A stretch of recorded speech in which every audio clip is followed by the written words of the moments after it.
ఈ మధ్య సినీ నటి జయసుధ బీజేపీలోకి జాయిన్ అవ్వడం ఒక వార్తగా ఉంది.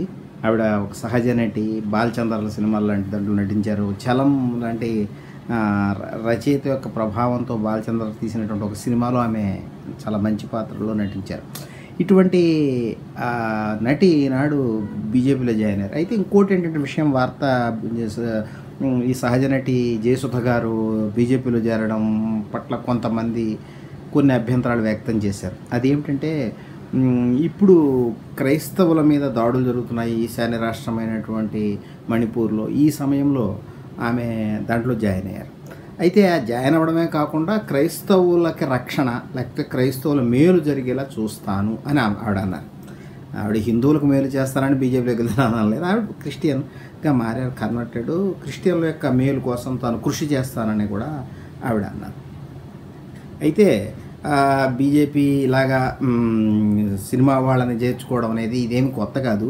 ఇదివరకు ఖుష్బూని సినిమాల్లో చేర్చుకున్నారు, దీంట్లో బీజేపీలో చేర్చుకున్నారు. ఖుష్బూ అనేటటువంటి ప్రముఖ తమిళ హీరోయిన్ని తెలుగు సినిమాల్లో కూడా నటించారు. ఆవిడ గ్లామరస్ నటి, ఆవిడని చేర్చుకున్నారు. ఆవిడ ఇంకా వివాదాస్పద వ్యాఖ్యలు కూడా చేసి ప్రసిద్ధికి ఎక్కారు. ఆవిడ అంటే ఏదో రకంగా ప్రసిద్ధి అనేది ఉండాలి, ఒక ప్రత్యేకమైన దృష్టి ఉండాలి ఒక వ్యక్తి మీద. ఉన్నప్పుడు మాత్రమే పార్టీలు ఏవైనా తీసుకుంటాయి. జయసుధ మీద కూడా ఒక సాఫ్ట్ కార్నర్ ఉంది, ఒక డిఫరెంట్, అంటే రెబెల్ అన్నట్టుగా. రెబెల్ అంటే ఆమె మరి కన్వర్ట్ అయ్యారు కదా, కన్వర్ట్ అవ్వడాన్ని రెబెల్ అవ్వడం అనేది బీజేపీ భావిస్తుంది. అలాంటి వ్యక్తిని వాళ్ళు తీసుకుంటున్నారు వెరైటీగా. ఈ కన్వర్షన్స్ని వాళ్ళు వ్యతిరేకిస్తారు, అలాంటి వ్యక్తిని తీసుకుంటున్నారు. అయితే అలాంటి వాళ్ళు కావాలి కూడా. వాడు ఇప్పుడు ఖుష్బూని తీసుకున్నారు. ఖుష్బూని ఆమె ఎంతో వివాదాస్పద వ్యాఖ్యలు చేసి ఆ రోజుల్లో తమిళనాడు ఆమె ఏమంటాడు ఫైర్ బ్రాండ్ అన్నట్టుగా ఉండేది. ఆవిడ ఏమన్నారంటే, వివాహపూర్వ సంబంధాలు కూడా సమర్థించారనేటటువంటిది ఉండేది. ఆవిడ ఏమంది, పెళ్లి చేసుకున్నప్పుడు వర్జిన్గా స్త్రీ ఉండాలనే భావాన్ని పురుషులు విడిచిపెట్టాలి అని పురుషాధిక్యం మీద కూడా ఆమె ఎక్కువ పెట్టారు. ఇలాంటి వ్యక్తులు, ఇలాంటి సినిమా యాక్టర్స్ని వాళ్ళు తీసుకుంటూ ఉంటారు. ఎందుకంటే ఇలాంటి వాళ్ళే వాళ్ళ ఒక కావాలి, అప్పుడప్పుడు అవసరం అవుతారు. అంటే ఎందుకు అనేది మనం తర్వాత చూద్దాము. ఎందుకంటే ఏదో ఒక రకంగా వీళ్ళు ప్రసిద్ధికి ఎక్కారు. ఇంకోటి ఏంటంటే, అలా ఉన్న వాళ్ళు అవసరం కూడా వాళ్ళకు ఉంటుంది. ఇప్పుడు బుద్ధిస్టు ఉదిత్ రాజు కూడా దాంట్లో చేరాడు, ఆయన బుద్ధిస్టు యూపీలో. అయితే వాళ్ళు ఇలా డిఫరెంట్గా ఉన్నవాళ్ళు. అంటే ఏమిటి, సమాజంలో ఉండేటటువంటి భావజాలం మీద తిరుగుబాటు చేసిన వాళ్ళని బీజేపీ ఎప్పుడు దగ్గర చేస్తుంది కొంతమందిని. ఎందుకని ఒక ట్రైబల్ని రాష్ట్రపతిని చేశారు. ఎందుకంటే వీళ్ళని చూపించటం అనేది వాళ్ళకి అవసరం అవుతుంది. వీళ్ళని ముందు పెట్టడం అనేది, వీళ్ళ యొక్క ముఖచిత్రం అనేది వాళ్ళకి చాలా ఉపయోగం. ఎందుకనేది ఆలోచిద్దాం.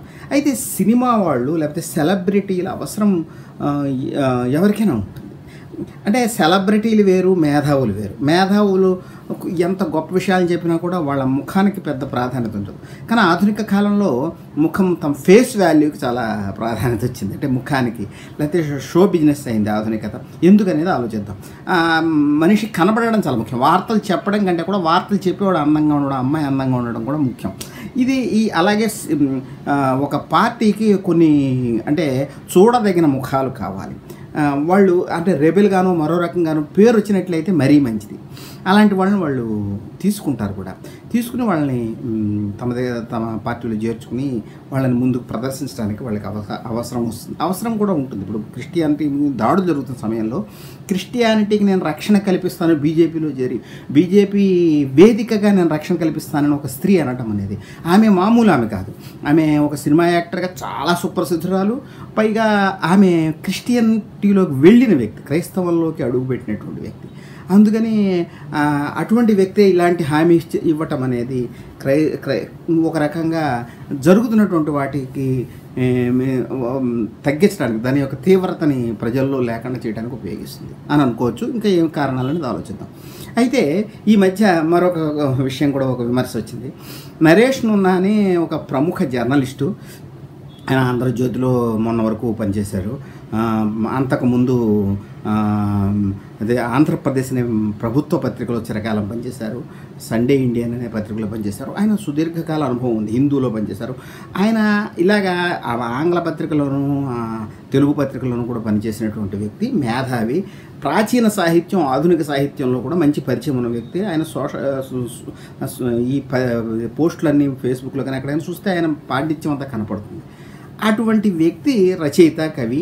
అటువంటి వ్యక్తి ఒక మాట అన్నారనమాట. ఏంటంటే ఈ మధ్య ఆంధ్రప్రదేశ్లో ఒక జరగబోతుంది. అదేంటంటే సమూహ అనే పేరుతో ఒక సెక్యులరిస్ట్ రైటర్స్ ఫారం ఏర్పడబోతుంది. దీన్ని ప్రారంభిస్తున్న వ్యక్తి కూడా సినిమా వాడే. ఆయన కూడా ప్రముఖుడే. ఆయన పేరు ప్రకాష్ రాజ్ మనకు తెలుసు. అనేక సినిమాల్లో నటించారు, విలన్గా నటించారు, మంచి పాత్ర కూడా వేశారు. అటువంటి వ్యక్తి చాలా పేరున్నవాడు. అయితే ఆయన కూడా ఫైర్ బ్రాండ్, అంటే మోడీ మీద చాలా తీవ్రమైనటువంటి విమర్శలు చేశారు. అలాగే గౌరీ లంకేష్ మీద హత్యని ఖండించారు. చాలా మంచి పేరు సంపాదించుకున్నారు. అయితే ఆయన ఈ రైటర్స్ ఫారంకి ఆయనని ముందుకు పిలవడం ఏమిటి, ఆయనని ఒక సినిమా యాక్టర్ అనేప్పటికీ మీరు పైకి తెస్తున్నారా అని అన్నారు. ఈ సినిమా యాక్టర్స్కి ఎందుకంత ప్రాధాన్యత వస్తుంది అంటే సినిమా హీరోలనే ప్రధానంగా ముందుకు నెట్టడం, వాళ్ళ ఫేస్ వాల్యూని ఎందుకు ఉపయోగించుకోవాల్సి వస్తుంది, లేకపోతే వాళ్ళని ముందుకు ఎందుకు తీసుకురావాల్సి వస్తుంది. అటు బీజేపీ లాంటి రైటిస్ట్ పార్టీలు కానీ ఇటు లెఫ్టిస్టులు లేకపోతే దళితవాదులు అందరూ కలిసేటటువంటి ఒక వేదిక, ఆ వేదిక మీద ఒక రచయితను మేధావిను ముందు పెట్టచ్చు. అలా కాకుండా ఒక సినిమా వాడిని ఎందుకని తీసుకొస్తాను. ఆయన మేధావిని అనొచ్చు, కానీ అంత గొప్ప మేధావనేసి చెప్పేందుకు ఉందా? ఇంకా చాలామంది ఉన్నారు కదా రచయితలు, కవుల్లో. ఎందుకంటే రచయితగా కంటే ఇతరత్ర అంటే అతని ముఖం పరిచితంగా ఉండటము, ఒక ఫేమస్ కావటము అనేది ప్రధానమా? ఇది ఒక ప్రశ్న వస్తుంది. ఉదాహరణకి సి.నారాయణ రెడ్డి గారు ఉన్నారు. ఆయన ఆధునిక కవులు మరీ గొప్పవాడిగా భావించరు. ఉదాహరణకు ఆయన రాసినటువంటి కవిత్వానికి జ్ఞానపీఠ అవార్డు కూడా వచ్చింది, విశ్వంభర అనేది. కానీ ఆ విశ్వంభర గొప్ప కావ్యం అని ఆధునిక కవిత్వంతో బాగా పరిచయం ఉన్నవాళ్ళు ఒప్పుకోరు. అయితే ఆయన సినిమా పాటల ద్వారా దాని ద్వారా బాగా పరిచయం, అతని ఫేస్ చాలా ముఖ్యంగా వాల్యూ ఉంది. ఇప్పుడు అజంతా, ఇంకా ఇలాంటి కవులు ఉన్నారు, గొప్ప కవులు, బైరాగి, ఇలాంటి కవులు వాళ్ళ ఫేస్ అంత పరిచితం కాదు ఎవరికి. అలాగే ఆ కవిత్వం కొద్దిమంది చదువుతారు. కానీ సినిమా పాటల ద్వారా, సినిమాల ద్వారా సి.నారాయణ రెడ్డి చాలా ప్రముఖుడు. సి.నారాయణ అంటే అందరికీ తెలుసు, ఎందుకంటే సినిమాల ద్వారా ఆయన ప్రసిద్ధికి ఎక్కాడు. అందుకని ఫేమస్ అవ్వటం వేరు. ఒక కవి, కథకుడు వాళ్ళు అంత ఫేమస్ కాకపోయినా వాళ్ళ పాత్ర చాప కింద నీరులా చాలా ఎక్కువగా ఉంటుంది. ఇప్పుడు రావిశాస్త్రి కథలు ఎంతమంది చదువుతారు, కానీ ఇప్పుడు అదే మాటల మాంత్రికుడు త్రివిక్రమ్ శ్రీనివాస్ అంటారు. అంటే ఆయన మాటలు ప్రసిద్ధికి ఎక్కినట్టుగా, ఆయన డైలాగులు ప్రసిద్ధికి ఎక్కినట్టుగా ఏ రచయితవి, ఏ కవివి ఉండవు. ఎందుకంటే దానికి కొంత మేధాశక్తి అవసరం, అభిరుచి అవసరం, దాంట్లో ప్రవేశం అవసరం. ఇలాంటివి అందరికీ ఉండవు కనుక వాళ్ళు అంత ప్రసిద్ధులు. మంచి కవులు ఎప్పుడు ప్రసిద్ధులు గారు.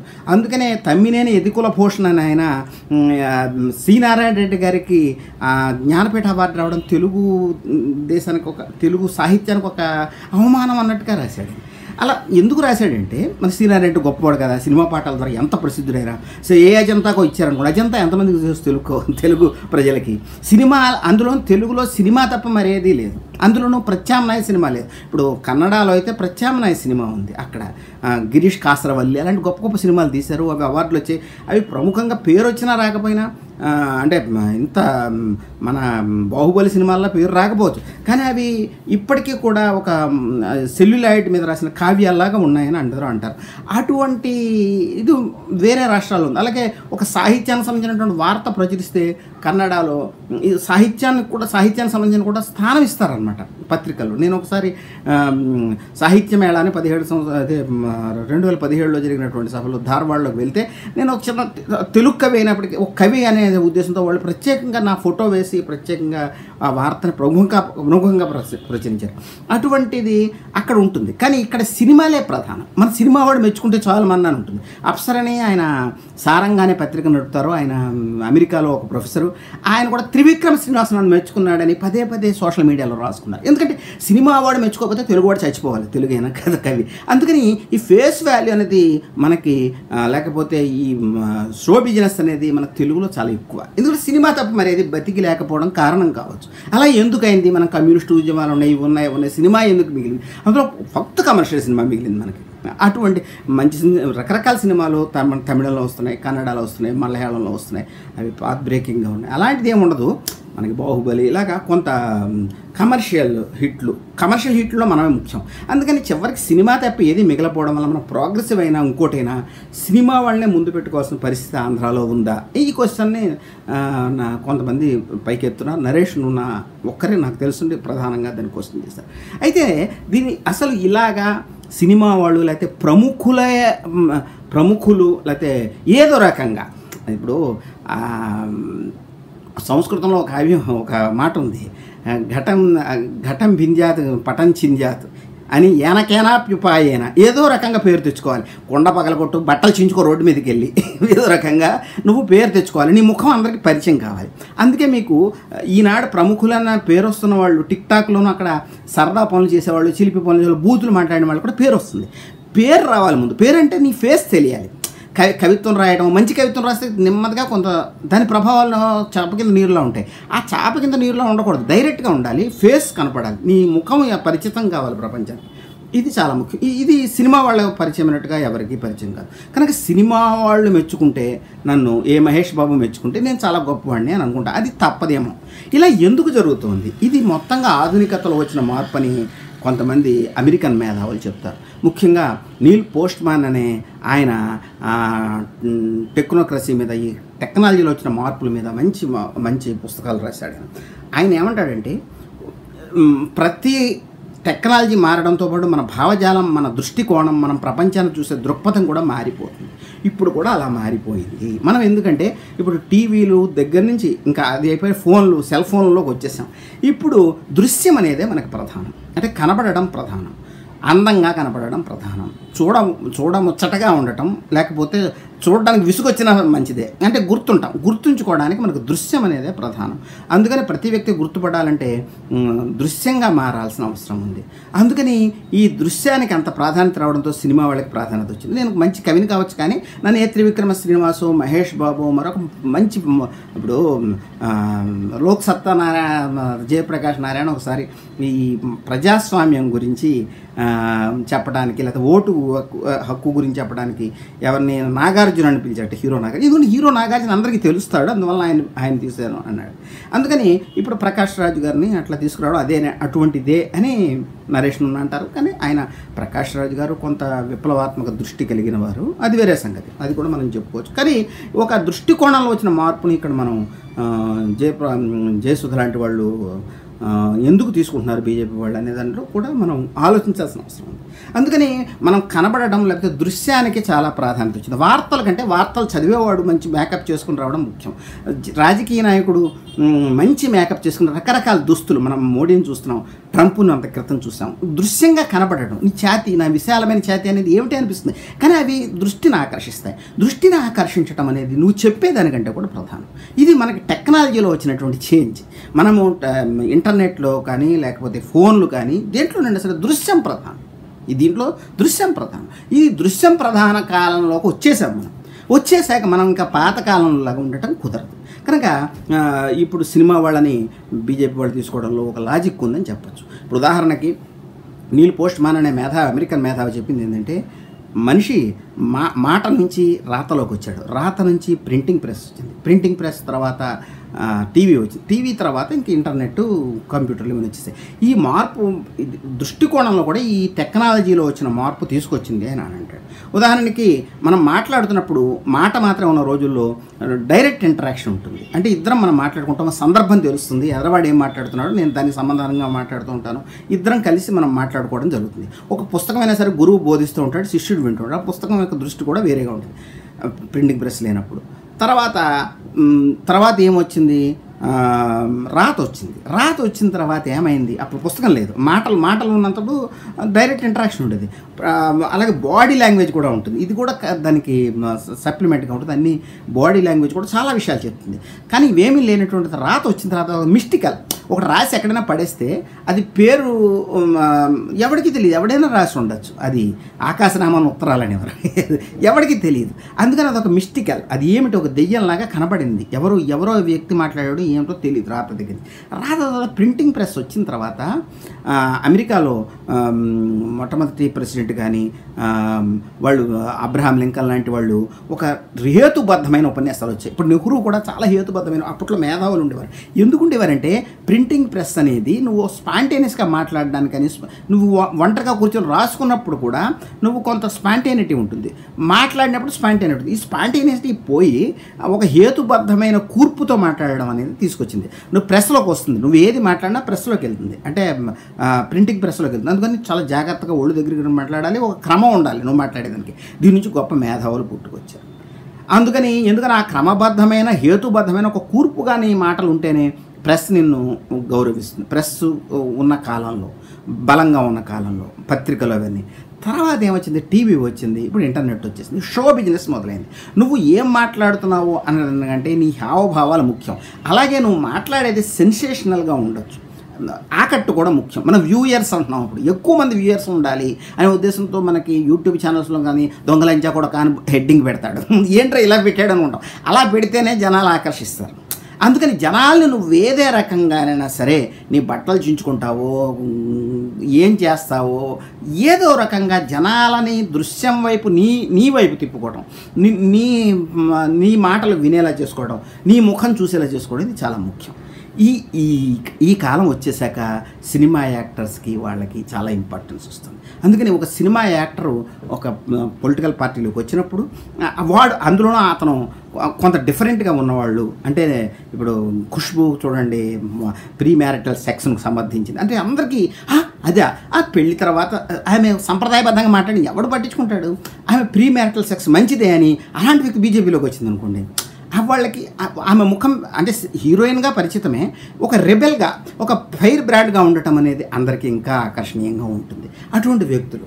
అలాగే ఆమె క్రిస్టియానిటీలోకి మారింది జయసుధ, అంటే క్రైస్తవాన్ని వీళ్ళు తిడుతూ ఉంటారు, అలాంటి క్రైస్తవంలోకి ఆమె మారింది అనేది కూడా ఒక వార్తే. అలాంటి వ్యక్తి మా దగ్గరికి వస్తే రేపు రకరకాలుగా దానికి ఏదైనా వాళ్ళు చెప్పుకోవచ్చు. క్రిస్టియన్స్కి మేమేం దూరం కాదని చెప్పుకోవడం కోసం కూడా కావచ్చు. ఏదైనా ఆమె ప్రసిద్ధురాలై ఉండాలి ఆ విధంగా. అందుకని ఈ ఫ్రై బ్రాండ్ అయినటువంటి సినిమా యాక్టర్సు, పరిచయమైన ముఖాలు, ఇవి చాలా అవసరం అవుతున్నాయి. ఇవి మేము ప్రోగ్రెసివ్ థింకర్మైనా ఎవరైనా, నన్ను ఎవడో సినిమా యాక్టర్ మెచ్చుకుంటే ఎంత బాగుంటుంది, ఒక కవి మెచ్చుకున్నాడు అనుకోండి, మంచి కవి, ఎవరికి తెలుస్తుంది, అది ఫేస్ వాల్యూ. అందుకని ఆ విధంగా ఫేస్ వాల్యూ వచ్చేసినటువంటి ఇంటర్నెట్, దృశ్యాల పరంపర, దృశ్యం తప్ప మరేమీ లేని, అందులోనూ కమర్షియల్ సినిమాల యుగం నడుస్తున్న కాలంలో ఇప్పుడు ఈ సినిమా యాక్టర్స్ని ఆకర్షించడం, చివరికి ప్రోగ్రెసివ్ థింకర్స్ కూడా చివరికి సినిమా యాక్టర్స్ మీద ఆధారపడాల్సిన పరిస్థితి వస్తుందా అనేది అనుమానంగా ఉంది.